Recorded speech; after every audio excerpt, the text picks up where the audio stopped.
Can you hear this? How's this? Boom!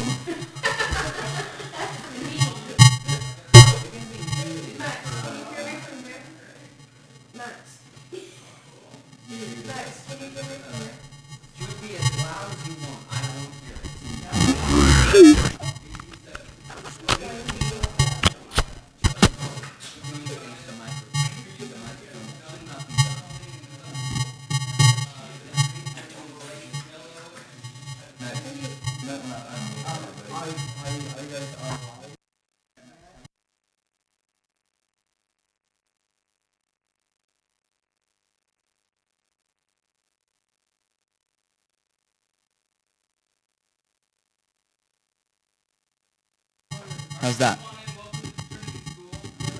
guys. Hey. Cool. This is great. Let's see, I'm going to set you right there. Right here. All right. I'm Stan. Nice to meet you guys. This is Lucy, my daughter, and my wife Mackenzie over there. Okay, that's no problem. All right. Wow, this is quite the setup. We are doing some fun things. Yeah. All right. So Max, are we good?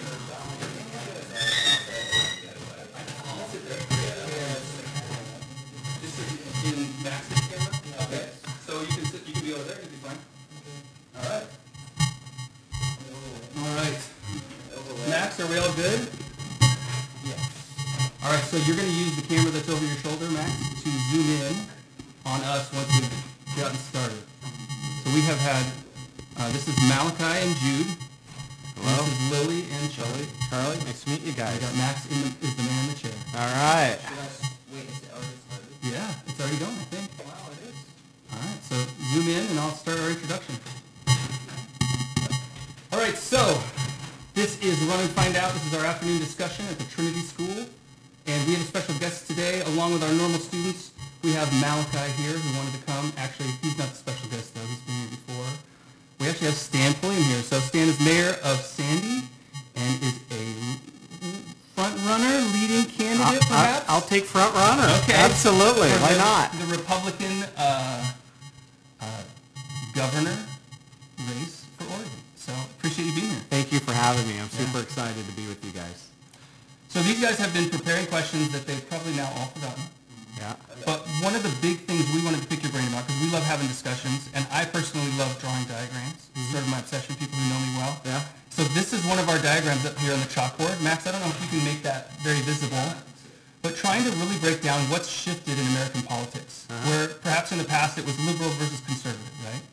And the liberals try to change their name to progressive, because Rush Limbaugh made fun of them calling them liberal. That's right. Yeah, so, but progressive, I think, is a better term. They want progress.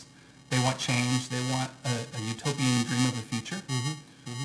But it feels like in the since the Trump era, really, that there's been a shift. Yeah. And so the way we've been characterizing it is this idea of group identity becoming another kind of pole in this, in a way of measuring where you stand. Yeah.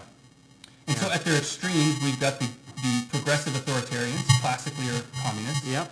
And then the authoritarian conservatives would be fascists.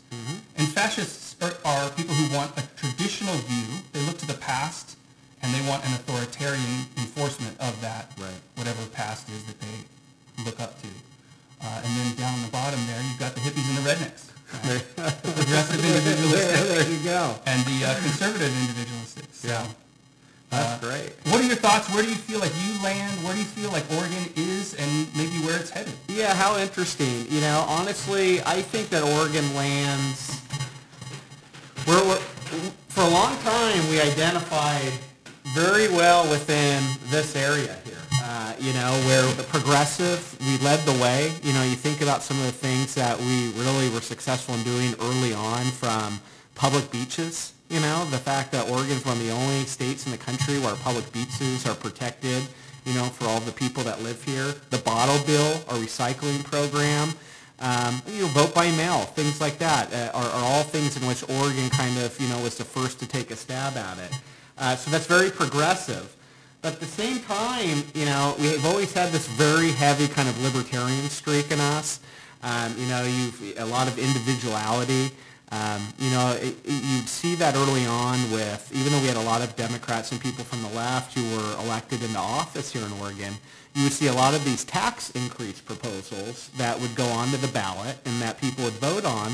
And even though you would kind of put them over here where with a lot of taxes and all that, they would vote no down these tax increases. And they would vote for things that would really give you more kind of liberty and independence, but kind of on the other side want things to be really progressing. And to your point, I feel, especially over the last couple of years, the left has really started to leave, our individual rights and our liberties behind. I think we see that a lot with the mask mandates, the closures that have happened, and really, COVID-19, this pandemic, has really been a shift out of kind of this libertarian, individualistic mindset and forced them far more over to the left. And really, I think conservatives have really kind of adopted this outlook a lot more, than the left. So used to be here and kind of maybe left of libertarian, but now,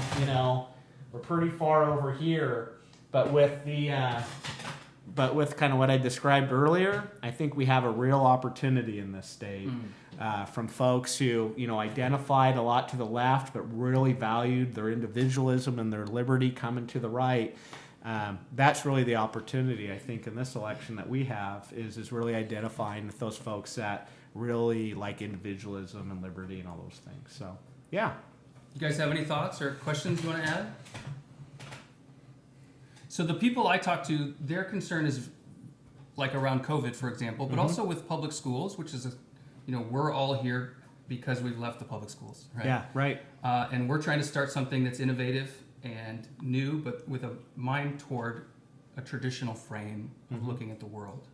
But when we look around, or when I talk to people that I'm connected with, their concern is the authoritarian impulses, which my understanding is that epidemics in particular, infectious disease, increases people's desire for authoritarian, right? Keep me safe type of thinking. What are your thoughts, maybe specifically around school, to mitigate some of those impulses and create kind of a little bit more of a democratic way of thinking? Yeah. Well, when I just start, there's an old phrase, absolute power corrupts absolutely, right? And the truth is I think just about everybody who runs for office does for the right reasons. Democrat, Republican, whatever.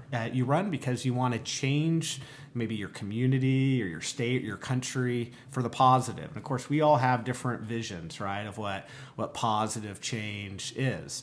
But I say that because what happens when you get elected and you get in there is there's all different kinds of opinions. And our founding fathers, as I'm sure you've talked about, have developed checks and balances. And it can be kind of hard to get stuff passed. And what happened with this pandemic is it took some of these folks that got involved for all the right reasons, but got incredibly frustrated, I feel like, over the years of not being able to get done what they wanted to get done because of all our checks and balances. Well, now, because of the pandemic, all the power went to the very top, right? And so now they're trying to get all those things done because they don't have the checks and balances and the people to be accountable for. And so I think that is really primarily driven it. As far as schools go, that's why I think we really got to get into school choice. Where like all of you have chosen to be outside of the public education system. I'm sure there's a variety of different reasons, why you and your families decided to do this. Probably all have your own reasons why you did that. But you probably decided that this was the best for you individually, how you are as a person, how you see the world, how you like to receive information and learn. And with school choice, what that allows is for all of us to individually choose our own path that works best for us individually. And I think that is to get kind of back to your, authoritative. Screw up the word. Authoritarian. Thank you, buddy. To get back kind of to that is when you have that individual decision making, you no longer have someone telling you how to think and how to feel about these issues. You are now able to have self-determination on that. So, yeah. What do you guys think? Do you agree, disagree? What do you want? What do you guys want out of education, or what drove you guys to is it just masks? What was it? Why wouldn't you go to public school? I mean, Don't blame your parents. I can say anything. This is my son. That's Oh, got ya. All right, all right. Well, why are we here? They're not normally this quiet. Yeah, Because we don't like the public schools. yeah. What don't you like? Or what if you could change things, if you were in charge of public schools, what would you do different? Candy every day, all the recess. No, just no school. No school. You're full hippie there. Yeah, that's right. Libertarian utopia. I think Yeah. masks is a big thing. Is but it? Yeah. For me, it's not a ton of the actual school system. It's the people that are in the schools Mm-hmm. that it's like just have a hard time learning there. It's way simpler here. Yeah, Hmm. yeah, yeah. Well, smaller classroom sizes Right. too, right? And more attention. Yeah. Right. Well, like for kids who have difficulty learning, the entire class is moving on. Here, it's like just jump over and help any of us with whatever it is we're working Yeah. on. It's a very good point. Yeah. And part of this model that we're developing with the Trinity School is to make it transferable. Because I've had more teachers reach out to me wanting to join than students. Is that right? Yeah. Who want to get out of the indoctrination. You know, they're seeing kids, seeing the pushing of some of that transgender ideology, of some of the political ideology, and they just don't want to be part of it, but they don't know where to go. Right. And so this idea of saying, well, let me help you. I'm creating a system of building a school in your house. And it's really streamlined, and it's got some really strategic technology put into it. And then I can go put it in somebody else's house and Right. get them going. And then have somebody take this on too and move on with my career too. Yeah. Yeah. This is incredible. What a It's cool fun. deal. Yeah. So I was talking to Mackenzie, my wife, who's here, started up the Oregon Moms Union. She was just in a meeting earlier today talking about how many teachers have come out, you know, and everybody thinks that the teachers stand with the public education system, and sure, a lot do. Yeah. But there are a lot coming out wanting some of the alternative learning that we have. Well, and the biggest pressure I see, because I was a former school administrator here in Scio. My school is actually right across the street, or it was, right? Yeah, and, right. And what I still, in my connections with administrators across the state, is that they are very often the source of the ideology. Yeah. And even their professional organizations, their conferences are still pushing all of that. In fact, I was part of a conference last spring where they were talking about all these people pushing back against critical race theory, right? And Right. all of these national board elections had been won by conservatives, and all of these administrators were sort of in a panic. What are we going to do? Huh. And the message from the equity consultant was, stop saying critical race theory, start telling stories focused on equity. It's a strategy session Right. with a political mind. Right. And I think, okay, where's the conservative version of that? Yeah. Besides maybe these large sleeping churches. Yeah. It's time to wake up and see that it's our call to be influential. That's right. Yeah. Well, and and not to just keep belaboring the point, but once you have the ability to have more options and choice for people to go to, then you're able, you develop a marketplace niche type of environment in the education system, right? And what you're going to have is you're going to have families that choose to participate in schools that have critical race theory and some of these things, Sure. but you're going to have the opportunity for parents to sidestep that curriculum as well. And to me, that's what this country, that's what it's all about, right? Is the ability to decide your path and to decide, what environments you want to put yourself in. And that's where I get frustrated with where politics is today, is too often we say, well, I don't agree with that, so I don't think you should get to do that either. Mm-hmm. And that's not what this great experiment of our nation is supposed to be all about. Right. What it's supposed to be about is if you think that that's the right path, you walk that path. Maybe come back and let me know how it worked out for you, right? But that's your that's on you to determine and to decide, and yeah. So. Yeah. Feel free to give me some advice, but you're not going to drag me down that path with you. Exactly. Yeah, that's exactly right. Well, part of the conversation has become so moral. Yeah. That people feel morally obligated to impose their view of the world on others. Right. And for many people, that's why they got into education. They wanted to do something good. And that's probably why education will always be more progressive than maybe other institutions. But good, again, we keep going to the definition. What is good, right? Yeah, absolutely. And to me, what good is teaching, young minds how to think, not what to think, And as a teacher, that's what should be rewarding. I talk a lot about my government civics teacher in high school. He does not agree with a lot of the stuff I'm doing and saying, right? Right. But he's so darn proud of me being engaged and running for governor and caring about these issues. And, it's not, he didn't teach me what to think. Yeah. He taught me how to think. And he's proud and he feels he did good, right? Even though I'm out doing stuff that may be the polar opposite of his views and where he stands. He is proud and believes he did good because he taught me to think for myself. Because you're doing it. And I'm doing it. Yeah, exactly. So, what other thoughts, questions do you guys have? You've had time to think now. You weren't thinking the whole time, though. You're just listening. So, Max, you have any questions? I was wondering about what your thoughts were on the whole transgender, like changing genders and all that stuff.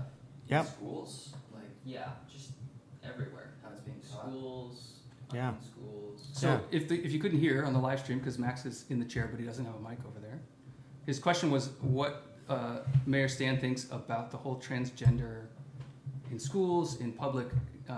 What are your thoughts about it? So I don't think that, I know that Mackenzie and we didn't send our kids to school to start to engage in those conversations and to be talking and thinking through those things about how they want to live the rest of their lives while in school. We think that those are things that are best left in the privacy of your own home, in consultation with your parents and your family and close friends and everything else. Now, I believe in individualism, right? Everything that I just talked about. And so, I'm not a transgender individual, and I don't have interest in that. But there's a lot of our neighbors and people around us that do and are, and that's their right, to me, for them to be able to live and make those decisions, for themselves. That said, that's not the place, in our school systems to be, learning about those things and talking about those things. Now, you can talk about the fact that, those things may be out there and you need to kind of understand what's out in the real world. But we have too often where, we're kind of pushing in a certain direction, or we're, propping up a certain viewpoint or outlook, or how you should have to feel about other people, that are making decisions for themselves on this. And that's not right. That's on to you, how you should feel about that and what your own belief structure is and everything. I just don't believe we should tell others how they should live their own lives. We should have personal responsibility and control over our own individual choices. Right. Well, it's not the school system's job to indoctrinate kids. It's Exactly. to teach them. That's exactly right. Now, yeah. Well, I was going to say, if the goal of a good teacher is to teach the kids to think, how to think, then they're going to have to think about issues like transgenderism and That's exactly right. other forms of sexuality. And the question is, what's the moral frame? That's right. I keep feeling that coming back to every conversation these days. And it used to be that politics was keep your morals out, right? Right. And now it feels like every discussion is moral. Yeah, Every right. political discussion is a moral discussion. And, and when we talk about it, it doesn't need to be moral or not moral or good or bad. Mm-hmm. We used to just educate what's out there, and then you determine yourself what your moral beliefs and opinions are on that issue. And to me, that's kind of the difference. Mm-hmm. Yeah. Great question. Thank you. Any other thoughts? Lily's turning on something. Well, maybe you could tell us, we just have 5 minutes left. Okay. Maybe you could tell us a little bit about the Main Street Heroes bus that's out front and Yeah. what that is. I mean, I feel like that means we're heroes, right? Because you came here. That's exactly right. Well, you are heroes. So first of all, we call it a bus. It's my mom and dad's RV. right? And it's an RV that I grew up driving around in. So if you go inside it, it looks a lot fancier on the outside than it actually is on the inside. But that's what we're all about, is family, and my whole family's very supportive of what we're doing. And so we got the full wrap, and we call it the Main Street Heroes Tour. And the reason is there's heroes showed up in a variety of forms over the last couple of years, didn't they? One is our Main Street small business owners, the folks that had to shut down their businesses because of the governor's mandates, who stood up and fought back and fought for their businesses and their employees. You know, they're heroes. The police and the defund the police movement, and, you know, all the pushback that they received, and the fact that they protect us and keep our, you know, community safe. I believe that they're heroes. That's who we're honoring. Our veterans are heroes. And then you. Seriously, you know, to have the mandates and everything that came down on the public education system over the last, you know, couple of years, to take a hard stand, but not just a stand, but to develop an innovative approach and a path forward, you know, that's heroic. So really the goal of our tour is to get around the state and to, you know, come and spend the afternoon at places like this, where we really kind of highlight the heroic decisions that, you know, Oregonians across the state have made over the last couple of years. So that's kind of what it's all about. And when you go into some of these smaller communities with the big bus, it draws a little bit of attention, you know, to what you're trying to do. And so we're just trying to bring as much attention as we can. And we got two little kids, and Lucy and Olivia, and they have a lot more fun to ride around in the bus than it is in the back of a car around the state too. So yeah. Cool. Well, we've got just a few minutes left. Max, has anybody posted any questions on the chat? There's a little button down there. No, I don't. Doesn't look like it. The town of Scioto is busy at work and not. There you go, right? That's excellent. Okay. And we're also not exactly the biggest town. We have 900 people. 900? Plus or minus, yeah. All right. We're Yeah. very small. Been around for a while, though. Oh Yeah. Yeah. That's true. All right, well, this is Run and Find Out here at the Trinity School. My name is Luke Zedwick, here with Stan Pullium, and we just want to encourage you guys to subscribe and follow along with what we're doing. If you know anybody who's interested in finding a school or a solution to education, reach out and contact us to see what we're doing. We want to do innovative ideas in a traditional mindset. So, Thank you, everybody. Thank you for having me today. yeah, fantastic. Yeah. All right, Max, you can sign